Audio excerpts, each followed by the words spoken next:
আমার মতো করে এরকম মালপোয়া বানাতে চান যদি, তাহলে সম্পূর্ণ ভিডিওটি দেখতে থাকুন। প্রথমে আমি একটি মিক্সিং বলে 3 কাপ পরিমাণ পানি দিয়ে নিব। তারপর দিয়ে দিব 1 কাপ চিনি আর দিব 1 চুটকি লবণ দিয়ে তারপর ভালো মতো মিক্স করে নিব। তারপর দিয়ে দিব 1 কাপ পরিমাণ সুজি। এটাও আমি ভালোভাবে মিক্স করে নিব। সুজি মিক্স করার পরে দিয়ে দেব 1 কাপ পরিমাণ ময়দা। আবারও আমি সুন্দর করে মিক্স করে নিব। শেষে আমি দিয়ে দেব 1 চা চামচ বেকিং পাউডার। এই সবগুলো একসাথে মিক্স করে নিয়ে কিছু সময়ের জন্য রেখে দিতে হবে।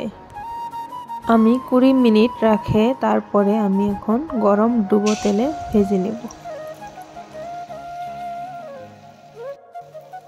মালপোয়াগুলো সুন্দরভাবে ফুলে গেলে এপিট ওপিট করে লাল লাল করে ভেজে নিতে হবে।